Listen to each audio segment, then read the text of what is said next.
What's up? I'm Shamari Ardusa Diop. This is a video response to Sandy C90's video about creamy crack. um, Pretty much, I'm applauding you for being very, very outspoken in a time where a lot of black brothers and or sisters are not, or at least in our age group. A lot of older cats, they say exactly what needs to be said. And they say it well. They voice their opinions well. They voice their concerns well. But I think a lot of younger cats, or at least people in our age group, or of course younger, we are either unable to articulate what it is that we have to say or the concerns that we have, or we choose not to in accordance to actually fit in with the crowd or comply with the status quo. To me, that bothers me because doing so cost us a very big price, I would like to say. The price of having a negative image on our society as black people, black communities, and not to mention just yourself in general. I know me, for instance, I'm stereotyped pretty much every single day when I walk outside the door. That just comes with being a black man. You know, I have locks, and I live in Atlanta. And the the number one thing that people, white, Asian, Hispanic, whatever, even our own brothers and sisters, they associate brothers with locks, being thugs or being drug dealers or whatever, what have you. It's negative. As long as it's negative, I'm associated with that. As simple as that. And that bothers me because it's true. A lot of brothers here in Atlanta, they're into some shicey stuff, and a lot of them happen to have locks. That's just how it is here. Um, but you go to another city, you might go to D.C. or you might go to New York, and you see a cat with locks, brother or sister, and they're pretty righteous. They go to poetry spots. They do community service a lot. Outside of the justice system telling them to, or outside of trying to gain something after doing a community service, or helping little kids, spending time with them, teaching them, or just whatever, or they're just regular cats, going to work, going to class, just doing what they got to do to survive. And that has really bothered me for some time. And I mean, I used to have my own little soapbox too when I was younger, but I sort of put it away because um, once I started gaining knowledge and truth, I want to actually put that back out to people. I want to actually go back and teach the people, or teach people the lies that we've been told. And it wasn't really going the way that I had hoped.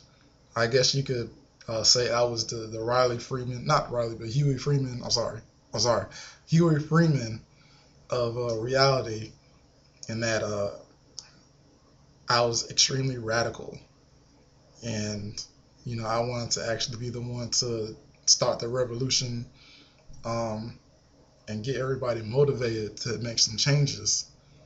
But that wasn't really happening, because a lot of brothers and sisters are satisfied uh, with the position that they're in. And to me, that bothered me because I felt like there was a better place that we could be in. We are great people. There are a lot of intelligent brothers and sisters out there. There are a lot of lawyers and doctors, scientists, musicians. We're known for entertainment. We're known for entertainment and sports. But the people that actually have made great, achievements, in a lot of ways are downplayed. And then I think that is backwards in a ways. It's, yeah, of course, you're gonna have your favorite singer, you're gonna have your favorite rapper, you're gonna have your favorite ball player, but at the end of the day, I always felt that the people that needed to be applauded the most are the ones that created cures, or put a guy behind bars, a guy that's raped 50,000 people and been killing dogs and cats and chickens and birds all up and down the street every day. Nobody could catch him but him. And a person that found out that you can actually make an atom in your kitchen using a spork and and I don't know, a plastic bag or something. To me, I think that is an achievement that a lot of people, a lot of black people downplay. Not saying that's actually happened, but if it were to happen, I don't think a lot of people actually um, acknowledge it. For instance, there was a lady, I can't remember her name, but a black woman. She was pretty much the sole creator of the Matrix stories. So pretty much she developed the stories of the Matrix, with Neo and all of them. But the thing is, some of the names were switched around because Neo in her version was supposed to be Jesus reincarnated. And there you go. And I mean, you can see that in the Matrix movies. Once Matrix Reloaded came around, he was doing all this stuff he could never do before in the first movie, healing people, bringing people back from the dead, flying all over the place, and stopping bullets without even, having to lift his hand. So, you can see how that would correlate into what she wrote. And in a sense, the Wachowski brothers, they stole that idea and made it into a multi-billion-dollar movie franchise. I mean, I remember when it came out, they made video games, posters, backpacks, there's giant billboards everywhere, all these commercials, music videos, cell phones. They made a cell phone based off of the movie, and the cell phone was in the movie. I remember that because I wanted to buy it. But yeah, I mean, everybody loved the movie. Everybody went to see it. After the third one, nobody liked it anymore. But I mean, all that to say, she pretty much got her due. You know what I mean? Like, they were in court, and she won the case. And so I think she won, like, I think it was like $3 billion or something like that, or $500 million. It was pretty high. It was higher than any number I'll ever see on a check, maybe, as right now, right today.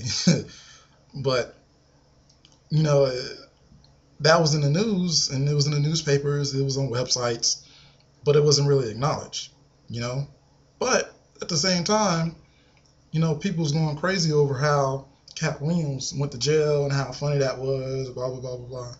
Or the Taylor Swift thing, the Kanye and Taylor Swift thing, blah, blah, blah, blah, ha, ha, whatever. That was acknowledged, but someone actually getting their due, they're getting justice, and they're getting the revenue that they deserved off of a great story.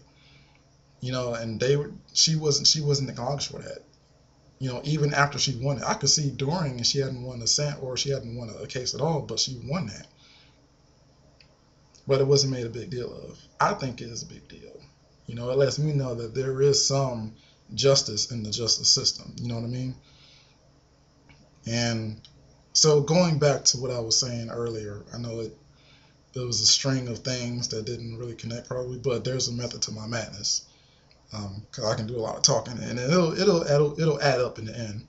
But back to what I was saying.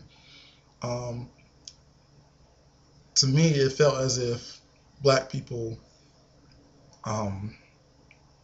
they're complacent with how things are today, and it makes me sad. But the thing is, I have hope that we'll get to a point where we're able to rise up from all the subliminal messaging that is pretty much put through the airwaves on the radio, the TV, music videos, and whatever, what have you. And we get out of this era of wearing skinny jeans. I'm tired of seeing brothers with skinny jeans. Simple as that. I'm tired of brothers sagging because it's gotten to the point to where it's like you want to show your ass to everybody on the street. Now, I mean, if you really want to show your ass to everybody in the street, then you might as well go ahead and take your whole pants off and your drawers off too. Just get it over with. Ain't no need to peek. Ain't no need to peek. Just go ahead and do it. If you go that way, you do. Simple as that. But I mean, I think there's hope. There's going to be a revolution soon, in my opinion, because a lot of people are starting to get fed up, and once people are fed up, there's going to be a change. So I applaud you, and I love what you're doing. Continue doing it. I'm gonna start doing my thing, and maybe we can help each other out. Peace.